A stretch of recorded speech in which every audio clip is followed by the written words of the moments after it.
Hey, welcome back to See the Wood Turn. I thought I'd just do a quick update on the smaller Grizzly lathe. This one's my brother's. This is the go733, and that's what I think we're on like 10 or 11 months now for both these lathes, both the Grizzlies. And this one has performed equally as well. I know I did a video on that one back along.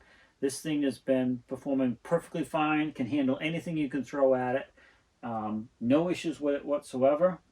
He is using the chuck from Grizzly as well, and he doesn't have a vacuum setup on this yet, but we're going to be adding that to it. The only difference is really it's got the 1 horsepower less smaller motor. It's got the 2 horsepower motor versus the 3, and it's a slightly smaller lathe this way, where the G0766 has a 22-inch swing.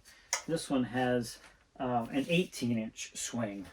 So it's 9 inches to center. That's different there. However, he does have a slightly longer bed, I think 2 or 3 inches longer bed. And he does have the capability of adding the bed extension like this one here. See, it drops down. And I have the bed extension. You can move the banjo over here and turn, kind of outboard turn, which I did a huge bowl on this already once using that. So this lathe is capable of that as well. Like I said, he's been working the heck out of this lathe. It's been working perfectly fine, no issues whatsoever. I don't know what else to say about it, but if you're considering one of the Grizzly lathes, there's absolutely nothing wrong with this one. If you're doing maybe a little bit longer stuff and not so much bigger stuff, then this does give you a little bit better capacity that way than the 766. Other than that, they are almost identical, really. They're both solid, they're both heavy, and they both have performed flawlessly for, well, 10 or 11 months now they've been going. And this one now I think is probably turned, it's rough turned probably 100 bowls, maybe more. Maybe a few hundred, I don't know. Yeah, probably something like that. I was looking at his stack. But yeah, it's been a great lathe. He did put a shelf on his here for some stuff underneath there. I thought about doing that, but I haven't done it yet. Yeah, if you have any questions about the G0733, then put it in the comment section down below. I'll be happy to try to answer them. And if I don't know, I'll ask him about it. But aside from those two differences, they're pretty much the same. Like I said, it's a 1 horsepower different, 2 and 3 horsepower. But yeah, otherwise, it performs perfectly well.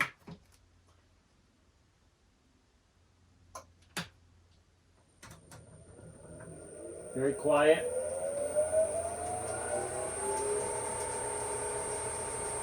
Runs nice and true. Yeah, it's just a great lathe.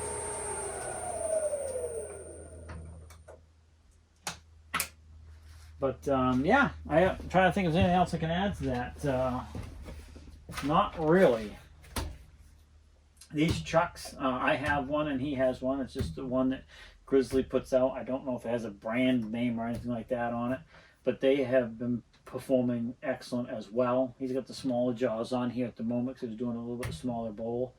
We've had no trouble with those. I still use mine a lot, although I did buy an HTC chuck, a bigger chuck as well for doing bigger things. But these things are solid. They're very heavy, very rugged. No problems with those whatsoever either. He does use his faceplate. I mean, I can't remember what these are called, but he does use these because he doesn't have a vacuum system. And these are fine for smaller bowls, and he's used these pretty successfully quite a bit.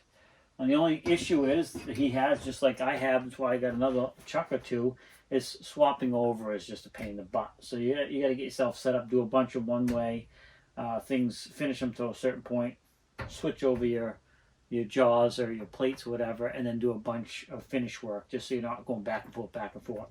The only way to fix that is to have multiple chucks, which is the best option. But, you know, again, these things all cost money. And yeah, so you got to take that into consideration. But yeah, no, I just thought I'd do a quick 10 or 11 month review if you had any questions. He is still using the banjo that came with it. I don't care for it. He's gotten used to it. I just don't like the way it's designed, where your hand has to sit way back. I don't know. There's nothing wrong with it. I just didn't care for it. So I got a robust that I use. But he's still using all the original stuff And here it is, nearly a year later. We got another couple months, it'll be a year later. So other than that, it's been an excellent lathe, no problems whatsoever. So if you have a question about them, feel free to put in the comment section. But I can't say anything bad about them at this point. So I'll do maybe another review 6, 8 months, or a year down the road again on both these and see how they're still going. Either way, thanks for swinging by. See the wood turn. Don't forget to swing over to the website. We have a bunch of stuff over there, and we're still adding stuff. We're still waiting for a lot of stuff to dry, so we're going to get a lot more added. Yeah, swing over to the website, seethewoodturn.com, and check it out. But yeah, definitely leave a comment down in the comment section. Have a great day, and we'll see you in another video.